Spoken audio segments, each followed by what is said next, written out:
I'm really looking forward to going to Strong and Free. It's an event that is held every year. I'm so old that I was at the first Manning event, as they called it, and it was kind of a rubber chicken thing in Ottawa with a bunch of staffers and a bunch of writers.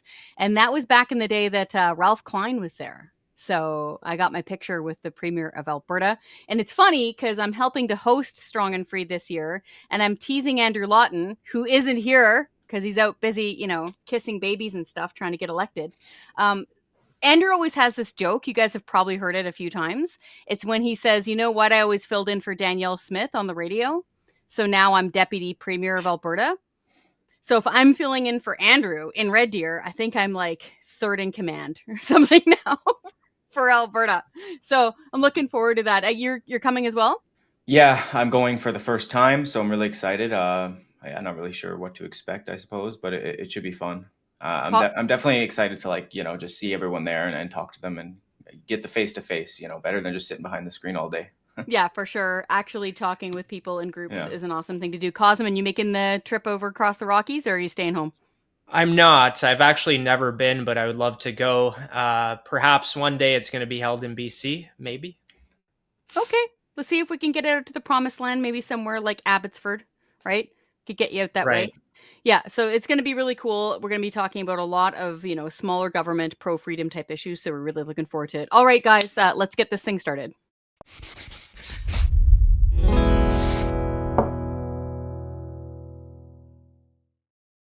Hey there, welcome to Off the Record. My name is Kris Sims. I am the Alberta Director for the Canadian Taxpayers Federation. I'm joined now by my friends from True North. Thanks for letting me sit in on this. We have so much to talk about. It's been a crazy couple of weeks, the last little while. We want to get started on the carbon tax. This is probably my favorite moment with the carbon tax of watching the NDP flee the ship of the carbon tax. Did we want to start with Jagmeet Singh? Awesome. Okay, good. So, guys, for the longest time, people probably remember Jagmeet Singh has been propping up the Trudeau government on many issues, including the carbon tax. All this time, he's had his wheels locked on that big orange bus. He's refused to budge. But all of a sudden, the angels sang after their caucus retreat in Montreal, and Jagmeet went and spoke to the reporters. And I'm paraphrasing, here you go, said something along the lines of, you know what, we shouldn't be putting the carbon tax burden on the backs of working people. That's huge. That is a huge reversal of direction. And so while he didn't come right out and say, I'm going to scrap it and blah, blah, blah, I'm going to bring the government down, even having that bit of daylight in that armor now is a really big deal. And the bigger deal, in my opinion, is that what it caused an orange earthquake off the West Coast in British Columbia.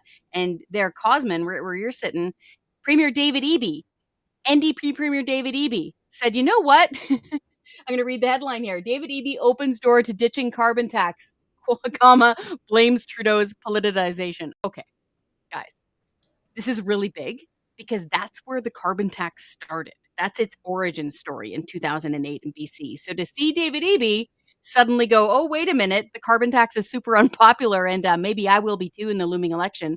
Maybe I should reverse direction. What was your take on it? Cosmin, did you want to run with this first?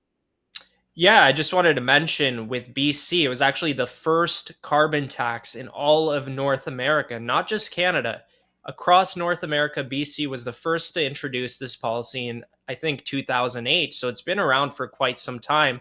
So for the NDP Premier of British Columbia to come out 1 year after he told the NDP caucus at the BC NDP convention that he would never falter, that's his words, he would never falter on the carbon tax as his peers in other provinces were abandoning it by droves. And now here he is passing on the buck to Prime Minister Justin Trudeau because technically he hasn't fully abandoned it. He said he would only abandon it if the federal government removed the requirement from the provinces to keep a provincial carbon tax because the federal carbon levy doesn't apply to BC. They have their own policy. And it doesn't make sense because if they have their own policy, they can remove it whenever they want. So they don't really rely on the federal requirement. And if they wanted to remove it, who knows how long it would take for the federal government to force the federal levy onto them. So I think he's just washing his hands clean of this thing, and he's putting the blame on Prime Minister Justin Trudeau. This is a really big deal. If I can go back into ancient history for just a second, I was there in 2008 when British Columbia brought in the carbon tax. Back then, it was the BC Liberal Premier, Gordon Campbell, that brought in the first, you're absolutely right, Cosmin, carbon tax in all of North America. And back then, it was all the rage. It was so popular that at the time, California Governor Arnold Schwarzenegger was all over this thing. And at the time, the BC Liberals tried starting the carbon tax by saying, oh, it's going to be revenue neutral. So number one, that revenue neutrality, that only lasted for a very brief time. It only took them a couple of years before they started playing funny business with the budget books. And it was not revenue neutral. Right around 2010, around then is when it started. But what's super weird is what goes around comes around. Back then in 2008, if you can believe it, the provincial NDP in British Columbia campaigned against the carbon tax. They called the revenue neutral label lipstick on a pig. Get this, Isaac, I don't know if you knew this. Their campaign slogan in their 2008-2009 election, axe the tax. No way. Yeah. Pretty wild, eh? Yeah, and this reminds me of something we saw recently here in Alberta, Kris, which I'm sure you'll know, was when the NDP leadership race was occurring just recently. A lot of the candidates were running against the carbon tax, so it seems like whenever an election comes to fruition, these people want to axe the tax until they're elected, and then it's the complete opposite. So I don't really know what that's all about, but maybe John Roustad, he put it better. He said, quote, David Eby has lied to British Columbians before, and he'll do it again. He's flip-flopped on this because he's losing ground, and if re-elected, he'll waste no time reversing his position on the tax. British Columbians deserve real leadership, not a premier who changes his stance whenever it suits his political needs. So, I mean, yeah, that's really what's going on here, I think, as well. The election's coming up. People hate the carbon tax. Eby knows if he is going into the election supporting the carbon tax, he will likely have no chance. So this both pleases and annoys me at the same time for many reasons. It pleases me because this is when politicians are their most vulnerable. So I'm speaking to everybody here who wants things like the carbon tax scrapped in British Columbia. Push now. Get all of your friends and family out. Make sure that they're registered to vote. Make sure that they vote. Make sure they tell those candidates at the door when they're knocking and trying to sing for their supper exactly what you think of the carbon tax, because they do answer to us. Unfortunately, they only answer to us every 4-ish years, although we do have recall legislation both in Alberta and British Columbia, which is a good thing. It's a hard hill to climb. These elections are crucial because all of a sudden, exactly to your point, Isaac, oh my gosh, look around. Look at all this flaming wreckage. Nothing is affordable. All the theory seems to evaporate from these politicians' minds, and all the sanctimony seems to just go out the window. And all of a sudden, they care about things like affordability or not being able to, fill up your car with gas. And all of a sudden, someone like David Eby is saying, you know what, I could scrap the carbon tax. To your point here in Alberta, and this is what's also really interesting, is when you see people like Jagmeet Singh, the federal leader of the NDP, and David Eby, the provincial BC leader of the NDP, it's the same party, by the way. They have the same constitution, same organizational structure, everything. You start seeing dominoes fall, and then other NDP politicians kind of have to speak their truth on this issue. We haven't heard from Naheed Nenshi. So Naheed Nenshi is the newly elected within their party leader of Alberta's NDP. He has not given a straight answer, yes or no, on a provincial carbon tax here in Alberta. Because it's happened before. What happens if there's no federal backstop anymore? Say that Pierre Poilievre becomes prime minister and he keeps his promise, which he has to scrap the carbon tax. What's to prevent an Alberta carbon tax from happening here again? Every time a journalist tries nailing Naheed Nenshi down on this issue, yes or no, he evaporates into a cloud of orange smoke. So he's the last one prominently that I know of, guys, I don't know if you guys have heard, who has not yet said yes or no on the carbon tax. Yeah, and it was actually Manitoba Premier Wab Kinew who first really came out strongly against the carbon tax. And you're right, it is a domino effect because it's extended to the federal, to BC, and I think it's going to spread and the pressure is mounting. But the other angle to this is that I feel like it's a gamble for the NDP because there's a lot of people in that party, progressives, environmentalists, who see this as a betrayal of one of the fundamental principles that the NDP ran on in the last decade or so. And that group of people has sort of caused the NDP to stray, as you mentioned, from the past. They had this working class, unionist background that actually was opposed to increasing taxes on ordinary people. But this group that has sort of come to the forefront of the NDP, these progressive environmentalists, are definitely shaking their heads, thinking, is this the party that we've helped to transform? And I do think a lot of them think this is a betrayal. Great point. Two things. A lot of them are freaking out. I forgot to mention this off the top, but I don't know if you guys saw, I can't remember his name, but I think he's a professor in Winnipeg, Manitoba. He was freaking out when we saw Jagmeet Singh and then David Eby in succession say, you know what, no more carbon tax, it's punishing people, blah, blah, blah.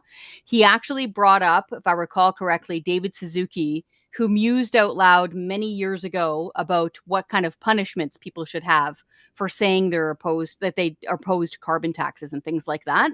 This professor actually kind of mused out loud, oh, politicians who don't take action on this, using that kind of language, but it was in reaction to scrapping carbon taxes. Politicians who don't take action on these sort of things, maybe they should stand for crimes against humanity.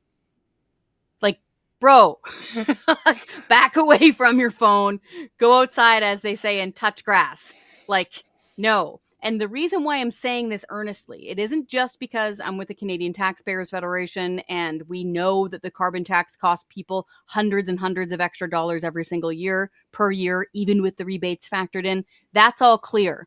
But if I can just reach out to these folks who truly think that it's the carbon tax in Canada that is going to save the emissions problem, it's not. It's just not. Even if you took the idea that, say, global emissions are the most critical issue you're facing, keeps you up at night, gets you up in the morning, you're always working on it. The math isn't there, okay? Even if Canada ceased to exist, God forbid, and we stopped eating and growing food and heating our homes, it wouldn't make a dent in global emissions, guys. So this is where I really don't quite understand who they would describe themselves, I think, as hardcore environmentalists. They're missing this big part of the arithmetic problem here. So if we did something big, like selling natural gas to places like India, which want to buy it, that should have a big dent, a dampening effect on their very heavy emissions. So why don't we do that instead of mindlessly punishing people financially for filling up their minivan? Yeah, you kind of took the words right out of my mouth, Kris, because I was going to say that Canada could have a much larger effect than reducing their own emissions by providing these other countries like India and China who are burning coal with our clean energy. I mean, you could actually bring the emissions down globally in a notable way, which Canada could in no way, shape, or form do on its own, being such a minuscule portion of that percentage. And then just a few points I wanted to touch on here before we get off this story was that this, from March 26 from a Leger poll, said that 73% of British Columbians opposed the carbon tax. This was right before the increase on April 1st. And you can imagine that number's since grown, given opposition to the carbon tax in general has been growing. And then the last thing I'll say was, Conservative leader Pierre Poilievre, he previously sent David Eby a letter asking for his assistance in halting that carbon tax increase. And Eby said that this was a, quote, baloney factory campaign tactic. So now with Eby's recent news, Poilievre did not forget, and he tweeted at him on X and said, quote, who is full of baloney now? I mean, as soon as I saw it, I was laughing. I was like, okay, I missed that. I might have to clue that in an op-ed, and I'm already thinking of a stunt handing out bologna sandwiches in front of somebody's office. That's pretty good. It's related. Did we want to? So a lot of people are really upset. The right people, frankly, are pretty upset about this reversal coming from the NDP, which, by the way, is a wonderful thing, right? Hey, better late than never. I'm super happy, earnestly, to see politicians saying, you know what? I've had this moment. I've had an awakening. I'm now going to back off. Good. You know why it's good? Because it'll save people a ton of money at the end of the day. So I really hope that this happens. Everybody pick up the phone, call your local MLA, call your local MP, especially if they're NDP, and say, you know what? Good job. Back off this carbon tax, full reverse. Don't do it. Scrap the carbon tax. It's a good thing to see, but it's upsetting some people, including the Environment Minister, Steven Guilbeault. Did we want to move on to that fun one? Yeah, fun, yeah. Okay, so I was busy writing an awful lot of columns and letters to our supporters and stuff because, of course, the carbon tax story was a huge one for the Taxpayers Federation. And I saw this stuff online. Apparently, Guilbeault, he's got this video where he's doing the whole... Wasn't that a rom-com? I don't watch rom-coms, but apparently there was some rom-com where some dude is standing on a doorstep, sad in the rain, and he's holding up his messaging on these white pieces of paper. I can't remember. My favorite rom-com is Terminator, so I didn't see it. But it's this thing that politicians started doing for a while. It was a trend where they hold up their message on a little piece of white paper. Are we ready to roll that clip? Pierre Poilievre has been the leader of the Conservative Party for 2 years. But did you know that he voted 400 times against protecting the environment and Canadians? All he has to offer are empty slogans. He talks about technology as a solution to climate change, but voted against every measure we've put in place to support technological development. What he wants to do is eliminate investments in a cleaner future for Canadians, clean air and clean water. What is his plan? Cut, cut, cut. Okay, cut. Indeed, let's answer him and say cut. Okay, apparently that music was part of the original video, just so people know. We did not add that, as far as I understand. That was in Guilbeault's actual video. Couple of really quick things from a taxpayer's perspective. Every time a politician says investment, he means he's spending your money. The government doesn't have any money. It's all taxpayers' money. So the moment a government says investment, he means spend your money. Also, again, if I could just convince him, if he really cares about global emissions, his carbon tax thing ain't cutting it. So you might as well let it go and focus on other things. Isaac and Cosmin, who wants to take this one first? Sure. Just on the format of the video, I think it's a gimmick. I'm sure there was some Liberal staffer, some younger millennial who's like, hey, this would be a great idea. I saw this on TikTok.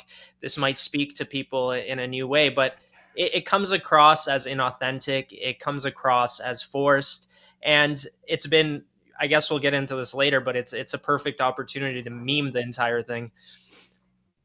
Yeah, Steven Guilbeault, I guess he's doing these fads now because he recently did the Brat Summer too, whatever that was, and kind of thinking along the same lines as you, Kris. The first thing that came to mind when I saw this video, and he said that Poilievre voted 400 times against protecting the environment, I was thinking, how so? Can you show me the data that proves the carbon tax does anything to protect the environment, Steven Guilbeault? My guess is you can't, or you would. We know for a fact that it makes Canadians poorer, despite the Liberals consistently saying that it makes 8 out of 10 Canadians richer somehow, which we know to be false. Any Canadian with common sense knows that to be false, along with every document ever released on the carbon tax proving it to be false. So the carbon tax makes us poorer, and it somehow helps the climate when we know the number one way to improve any large populace's carbon footprint is by making them richer. How come our emissions have skyrocketed during the carbon tax's tenure? Well, when people are poor, their only concern is putting food on the table and keeping the lights on by any means necessary. So they're not at the luxury of making decisions that might be more eco-friendly. Cosmin? No, I totally agree. And I think they're backed into a corner. They're trying to throw everything against the wall that they can and hoping it sticks.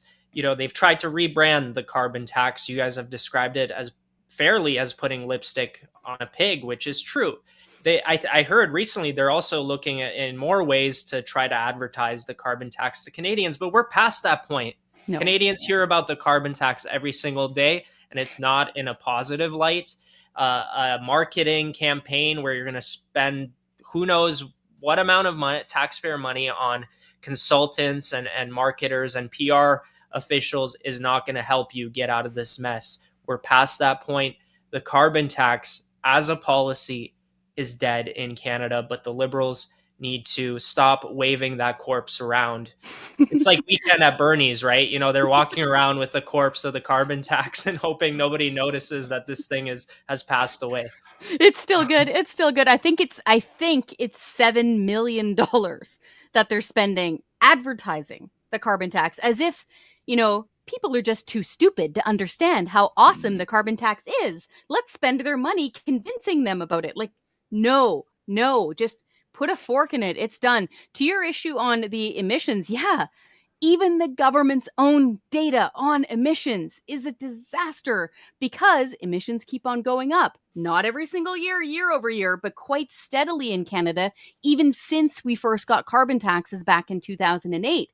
And if I recall correctly, in British Columbia, for example, again, the origin story of the carbon tax, I think they were supposed to bring down emissions by 30% below 2007 levels by 2020.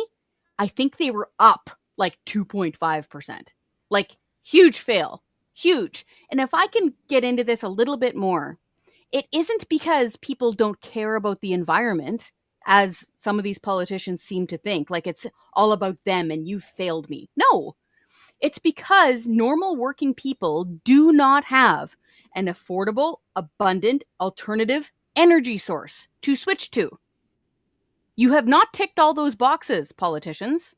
So if somebody needs to drive their kid to work or keep their chicken barn heated, which, by the way, farmers pay carbon tax on that, it's going to cost them $1 billion by 2030. PBO did that number. People need to keep their homes heated. They need to get to work.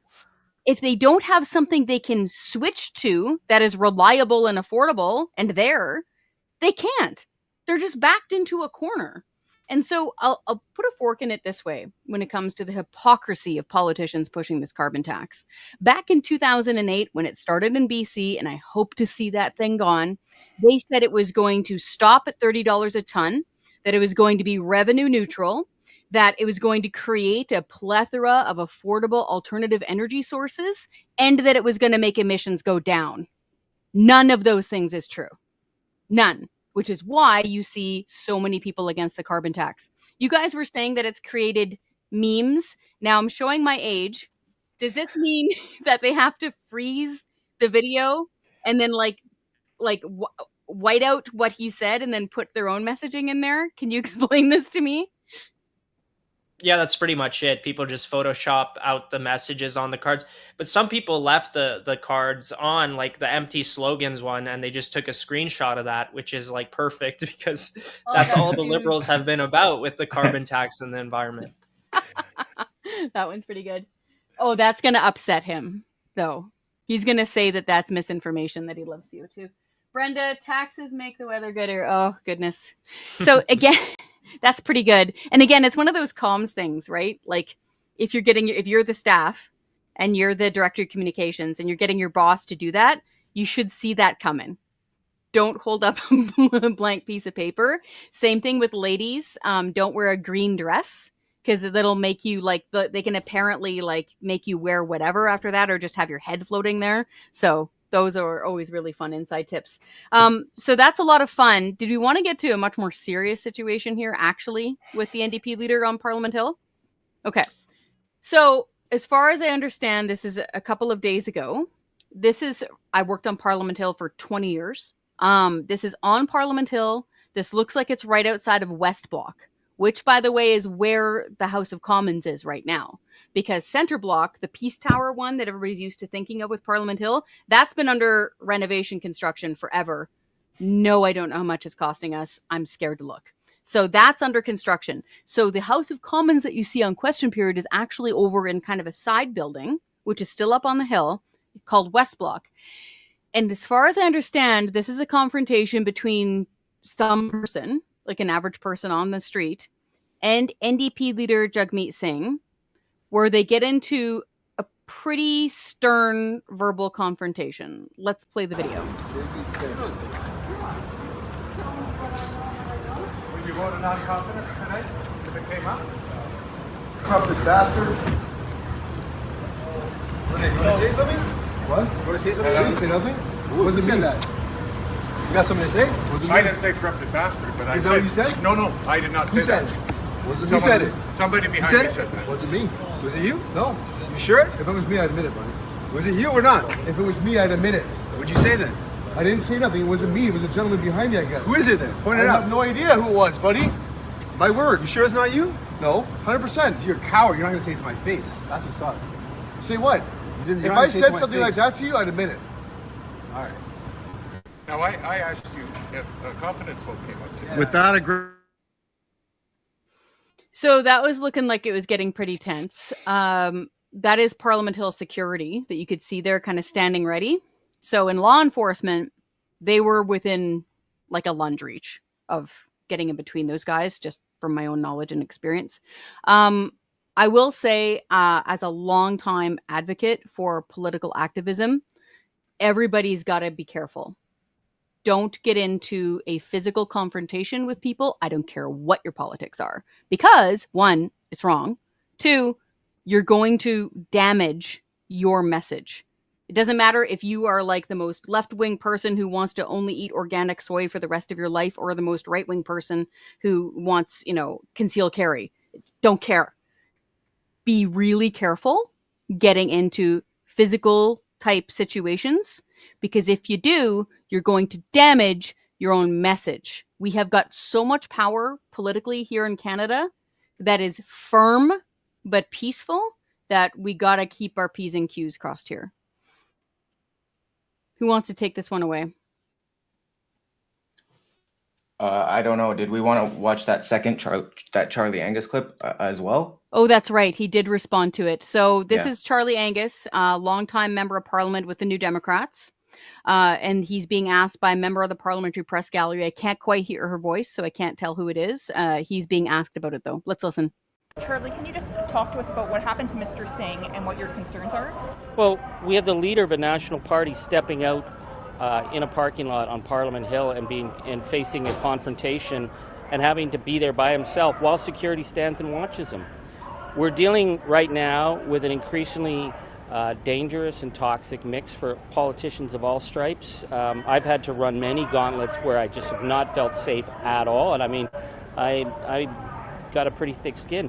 I think what we've seen is a ramping up of the politics of intimidation from the Conservatives. They amplify the language. They feed the rage threats. The last threat that I just dealt with, that I'm dealing with police, the person who came at me was basically quoting Pierre Poilievre and Daniel Smith.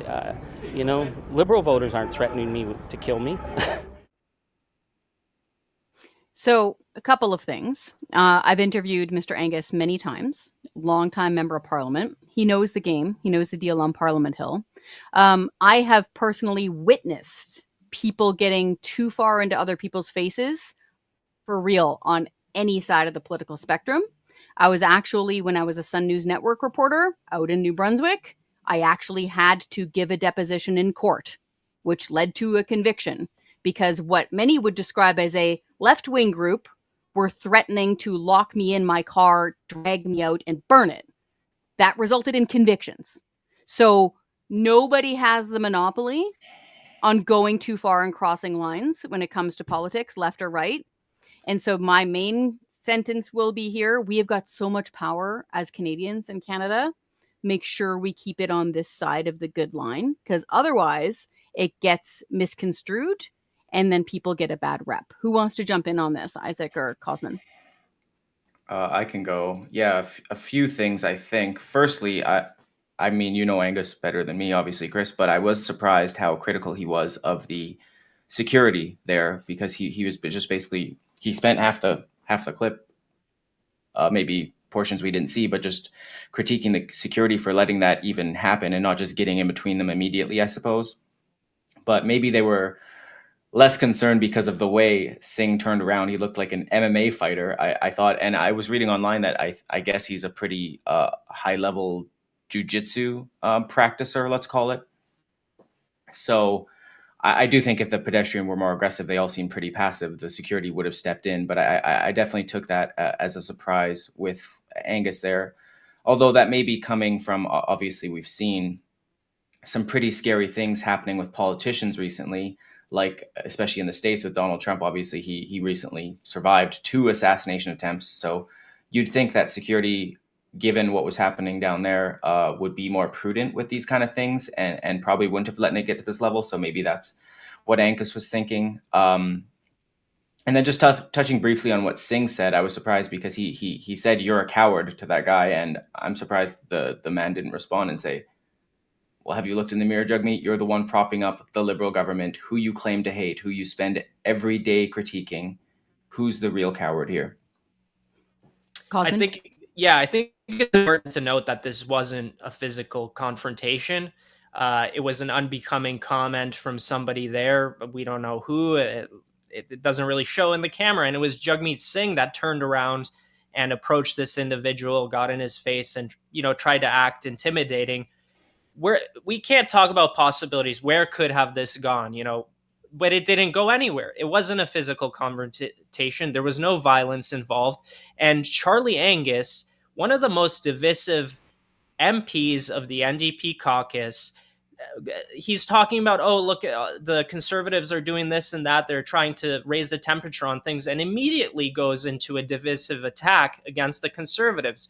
I actually looked on his YouTube page about a week ago. He was in Colombia, in Bogota, at the Pan American Conference. This is a video he posted, and he used that opportunity with a delegation of MPs, including Liberal MPs, to blast Conservative politicians. He says there's a threat of the far right enveloping the world and all this stuff. So this is a guy who I think has an element of hypocrisy, and he's using this incident for political gain, and I don't buy it. It wasn't a violent confrontation. It was some bad language, and Jagmeet Singh was, right to be offended by somebody calling him those words and putting that to him. But let's just be real about what happened. It wasn't a true threat to the safety of Jagmeet Singh. And I think there's a lot of falsities in what Charlie Angus said. He said that, the security was just watching by.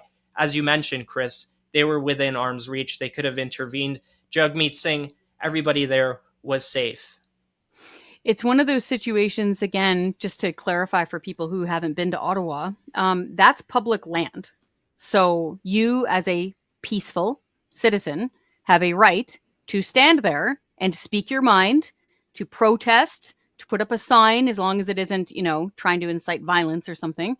You have a right to be there as part of free expression. Like, you own that property.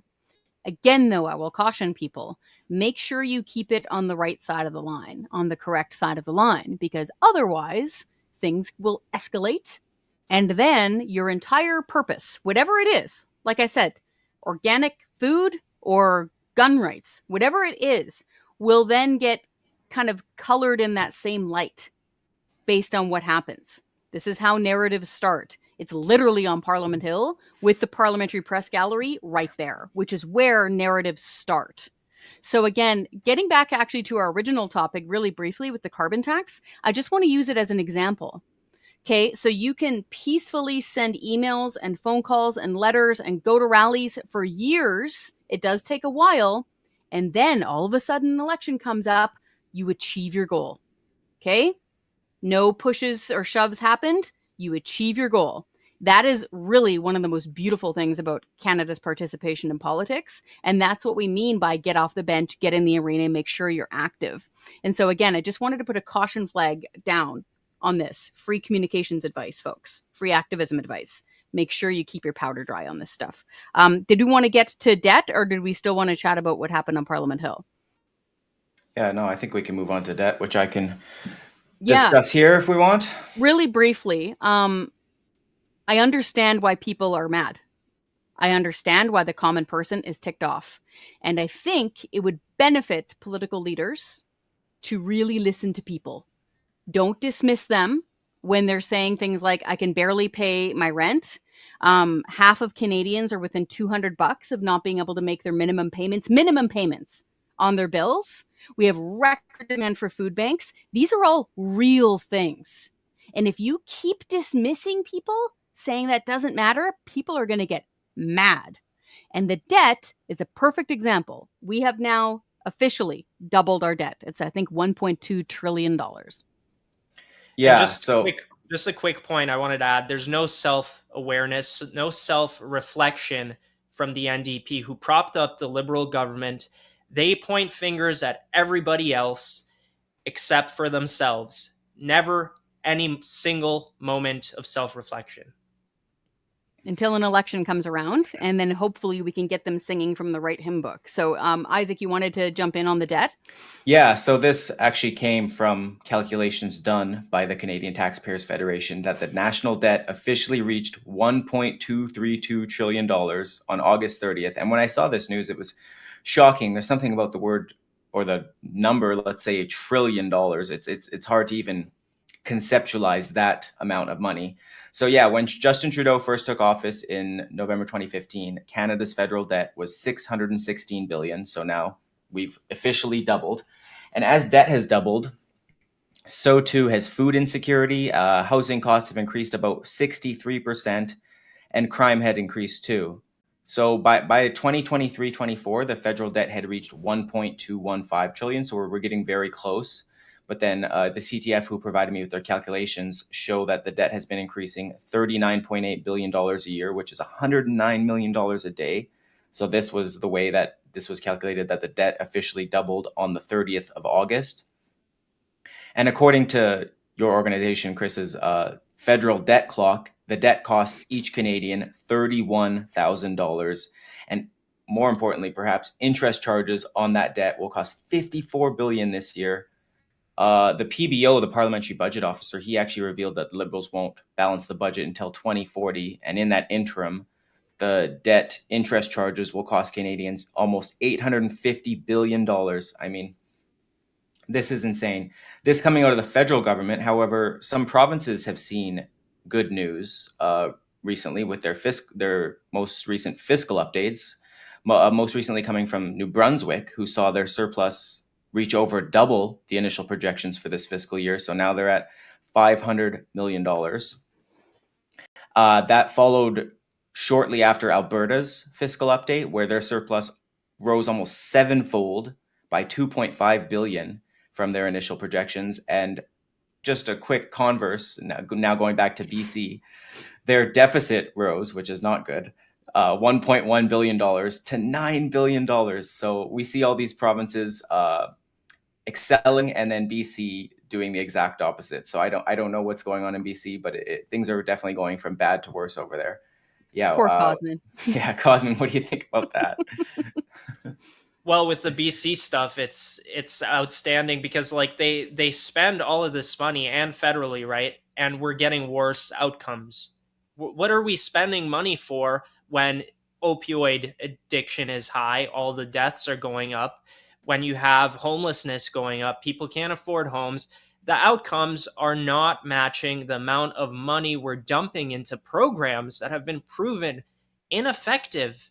And it's astounding. And just to jump back to the carbon tax, I think a reason that Premier David Eby doesn't want to wholly write off the carbon tax and shut it down is because he knows he needs to collect that money to pay for all of these programs that he's introducing before the election to get reelected.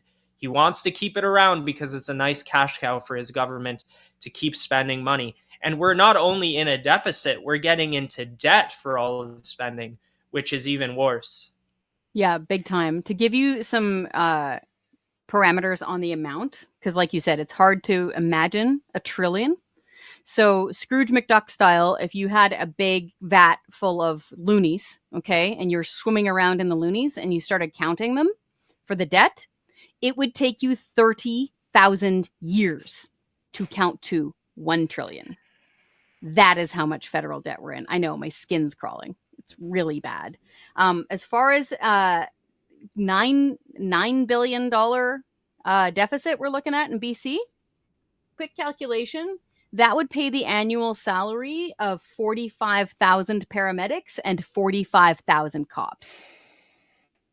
Not kidding. Or if you don't want to do that, say 45,000 carpenters. Whatever makes $1,000 a year, really easy way to do that math. That is brutal. As far as the federal debt goes, again, doubling the debt. So just kind of visualize that. Like picture all the previous prime ministers. Like, Harper, Mulrooney, the first Trudeau even, Diefenbaker, Pearson, all the way back down the railroad to Sir John A. Macdonald. Okay? Picture all of their governments and their debts through times of world wars and depressions, you name it, bad stuff happening. Picture all that debt, double it. That's what this current incarnation of the Trudeau government has done in less than a decade. It's astonishing. And just touching briefly on what you mentioned there, Cosmin, I saw that the BC government was expected to collect $2.6 billion in revenue from the carbon tax this fiscal year. So I don't know what they're going to do, losing that key source of income, and their deficit is climbing. Kris, how are they going to supplement $2.6 billion in revenue? I mean, you can't just pull that out of thin air. They can stop wasting money and they can lower their taxes so that more people can afford to live there. And so then they move there, and then their income taxes increases their pot. It's amazing what happens when politicians actually clue in and realize that if they reduce regulations and cut taxes, people come there. It's like a beacon. People come there, and with them, they bring their jobs, they bring their small businesses, they pay their income taxes, and all boats rise. I'm a born British Columbian, born and raised there. Worked out in Mordor for a long time in Ottawa, but now here I am in Alberta. BC has no business running a $9 billion deficit. They don't. They are literally sitting on gold mines. Like, they have got all of the natural resources. Like, it should embarrass them how much riches they have beneath their feet. It is, and they've got a young, hardworking population, lots of families there ready to roll up their sleeves and do stuff. Like, it is just offensive that the BC government has run a $9 billion deficit. They've got no excuses. Did we want to get on to mortally embarrassing me, or do we want to wait? So, Department of National Defense, I can't even. So, they're apparently buying supplies for certain rooms that may or may not need them. My entire point in this is that, okay, just briefly, I'm very rodeo girl, but I've got a strong Marilla Cuthbert streak in me. So this segment might kill me. So if I die, this YouTube video will probably go viral, and it's all for the greater good. Who wants to take this away, gentlemen? Sure, I can brief it pretty quickly. Okay. So essentially, in December, the federal government introduced a directive essentially under the labor code that required all federally regulated workplaces, including crown corporations, etc., to supply all washrooms, including men's rooms, with feminine hygiene products.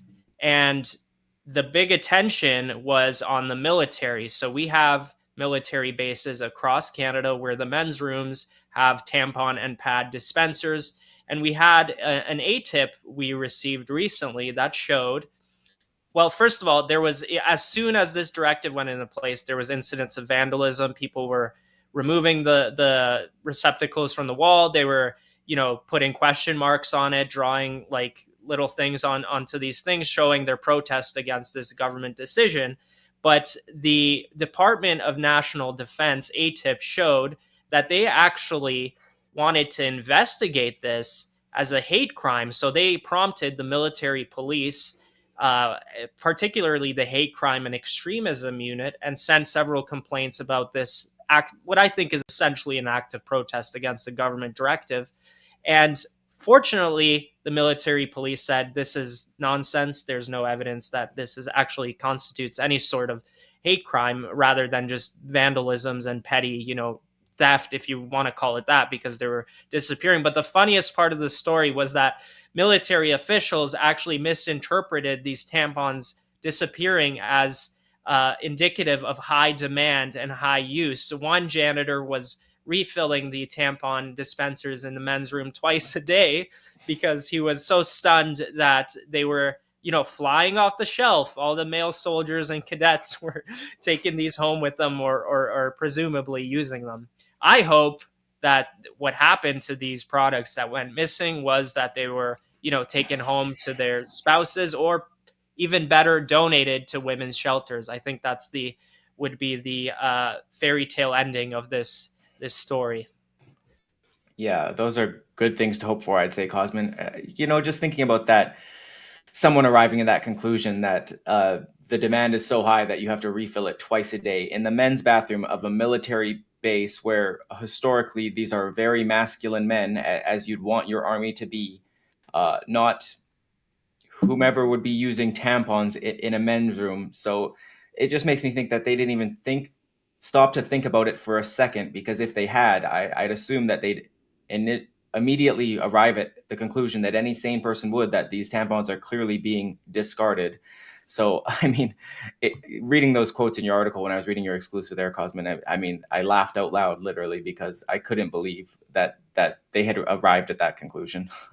And Kris, just to get you involved, I think there is a spending element to this story. We don't know the exact cost of this, but it just makes me wonder, like, how many people does this affect? I'm sure there's a few, like a small percentage of people who actually might be using these for legitimate purposes, but all that money that goes to maintaining stock, to getting janitors to install these things, and the maintenance, etc., the supplies. How, like, we could be spending that money on soldiers who have to buy their own equipment while on military missions abroad, on bettering the situation of military families who can't find housing. These are like central problems that the military is facing, and I think it would do more for recruitment to address things like, treating our military families and veterans with respect than this, superficial, ideologically inclined sort of woke equity initiative that, like, like, what is this? Like, it seems to be a band-aid on a problem that is systemic and really is at the foundation of what's going on with the Canadian Armed Forces. I think we had a recent example, I can't remember the numbers on it, where they weren't even able to source proper sleeping bags for the armed forces guys and gals because they weren't temperature appropriate. And somebody said just a beautiful line, which I want to use all the time at the CTF: why didn't they just go to Canadian Tire? And it's exactly that sort of question, I'm serious, that applies to all of this. The government is really bad at doing stuff. Like, really bad. They couldn't organize a 2-car parade.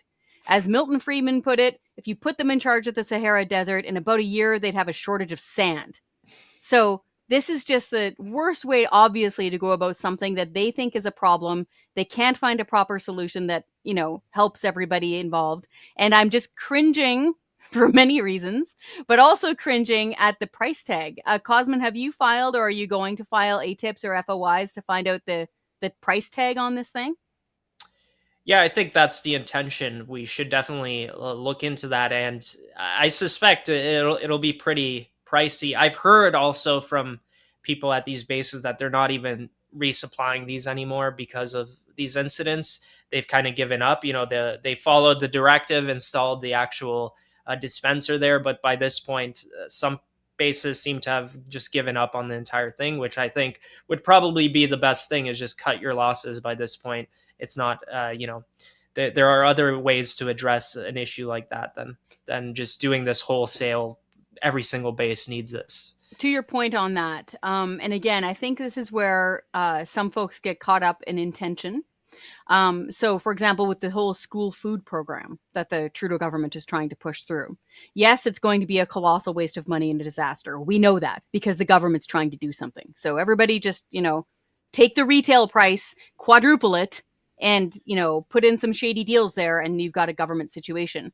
My point here, though, is actual outcome without the government involved. So, for example, with the school food program, we've got this. Like, parents who ever hear about a kid that is hungry at school, oh my gosh. Like, the office is covered in sandwiches and milks and granola bars, and moms and dads pack extra sandwiches for their kid's buddy at school. Like, church groups get involved, faith groups get involved. Like, local solutions that are earnest and heartfelt work. We do not need the federal government from 30,000 feet up trying to solve a problem with taxpayers' money and failing at it, because it's obviously failing too. So it's failing, and it's wasting taxpayers' money, and it's just upsetting a lot of people. So again, I think it's a good comparison between something that could be arguably well-intentioned, which then goes way off the rails because they aren't directly connected on the ground to the issue. Was that enough fun for today? I think so. I had fun. I mostly did. I didn't die. I'm glad I'm still breathing and talking. Okay, guys, if anybody wants more information, of course, go to the True North website and you can read all of these awesome articles. You saw all the screenshots up there. If you want to completely nerd out on the carbon tax, head on over to taxpayer.com. We did like so many articles on this over the last 10 years. Folks can read up on things like emissions and how much it's actually costing you. And folks, thank you so much for tuning in. Thanks for all of your comments online. Be sure to keep them coming. And until next time, remember, all of this is off the record.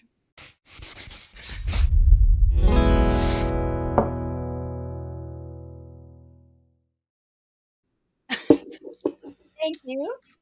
I almost died. I thought I'd like kept it pretty family friendly. You did. Yeah. I've never said that word. So here we are.